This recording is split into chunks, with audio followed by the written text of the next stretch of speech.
My name is Steve Chapman. I know a lot of folks out in the crowd. And if you know me real well, you know I can't probably talk in 7 minutes to get long. I'm here, I'm gonna talk about what the American Tree Farm System is, for those of you who don't know. It's a program that is sponsored by the American Forest Foundation, and it works with family forest landowners to provide education. And an example of that is coming up October 17th, we will be having a tree farm landowners field day in Berrien County. And then professional resources, we have volunteer tree farm inspectors who are foresters who go out, meet with landowners, complete the inspections to ensure that they meet the tree farm standards, which I'm gonna go over in a few minutes. Certification, the tree farmers are certified.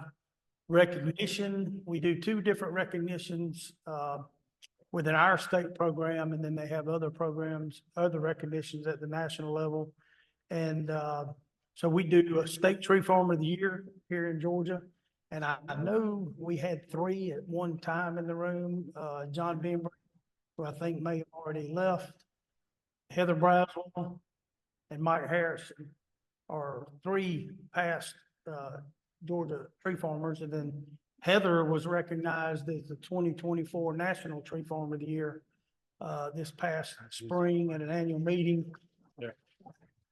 So, and I think you're gonna hear from her after after we're off the thing. And then representation, IFAS represents private forest landowners and the forest industry, and combine in conjunction with lots of other groups at the national level, along with state forestry agency recognitions. Here in Georgia, we've got about a little over 1,900 tree farms as of September 1st. We're trying to clean up a lot of our databases of landowners who have not been inspected in 6 to 10 years or over 6 years plus.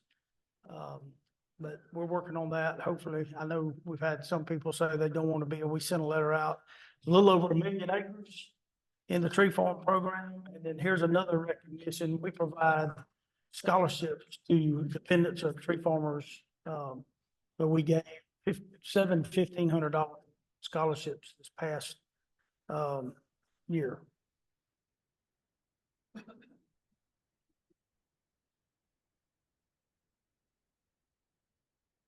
Oh, you're lost.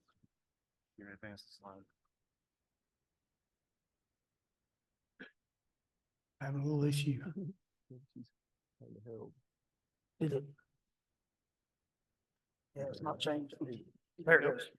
So we've got 19, 20 districts across the state. And this is how our districts, we've got a district chair that covers each one of these districts. And if you are a private landowner and you're interested in the tree farm program, I'll be back in the back during the break, and you can pick up one of these and identify who your district chair is, or you can even give me your information and I'll pass that along to the appropriate person. So the mission of the American Tree Farm System is to promote the growing of renewable forest resources on private lands while protecting environmental benefits and increasing public understanding of all benefits of productive forestry. And so this is how prescribed fire can come in here, with environmental benefits and so forth. One question we always are asked as tree farm inspectors or people on the state tree farm committee is, why should a landowner become a tree farmer? You can always come up with all kinds of things, but 3 of the things that we always try to tell people are, it's a community of like-minded people learning from each other. You go to these field days and, we've got speakers and things like that, but also landowners just talking to landowners, that interconnection between landowners and finding out what other landowners are doing on their property that work. Heather can tell you lots of stuff with invasive species that she's doing on her property. Proof of excellence through certification or recognition. and then stewardship of forest land for our future generations. The National Tree Farm Program has certification and recognition states.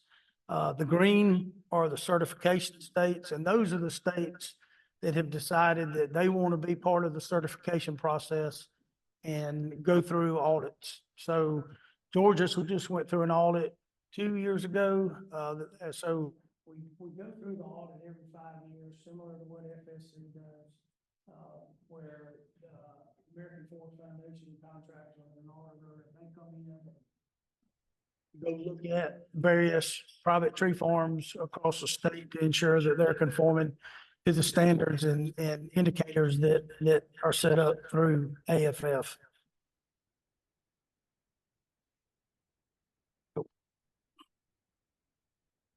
So who can certify as a tree farm through a state program?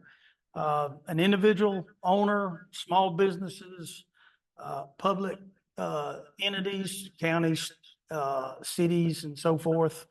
And the acreage requirements are anywhere between 10 and 10,000 contiguous acres.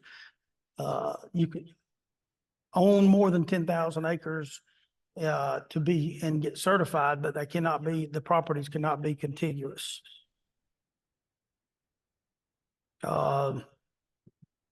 They can include non-forested acres, small food plots, small water features, openings and meadows. And then non-contiguous acres have to be entered as separate tree farms. So I mentioned the standards of sustainability. Tree farm has them just like FSC. And so I'm gonna go over those real quick. They have indicators, weren't a whole lot of detail, didn't have a lot of time, but standard 1 is commitment to practicing sustainable forestry. And the main thing behind that is that the landowners have to have a written forest management plan. That could be a forest stewardship plan, just a management plan written by a forester. And show that their intentions and objectives are to practice forest health and sustainability. And then standard 2 is that we comply with all laws within, whatever laws are within the state. Here in Georgia, one of those, as far as prescribed fire goes, is to ensure that the landowner gets a prescribed fire permit before they conduct their burn, and we've all heard about the permits here in Georgia. Even though they're not laws here in Georgia, following BMPs is a requirement. And then, landowner completes in a timely manner of restocking their forest after clear cutting with desired species that are comparable for that property in area. And then air, water, and soil protection is standard 4. And that is forest management practices to maintain and enhance the ecosystems and ecosystem services provided by the forest, including air, water, soil, and site quality. So we've talked about smoke management here and other things like that. So that would fall into under this standard. And in the indicators, there's other questions that are asked that the inspector has to answer on the inspection form. When we look at fish, wildlife, biodiversity, and forest health, forest aesthetics, and then special sites are considered. They could be Native American or old home sites, cemeteries, things like that. And then forest products harvest and other activities are conducted in accordance with the landowner's objectives in their management plan.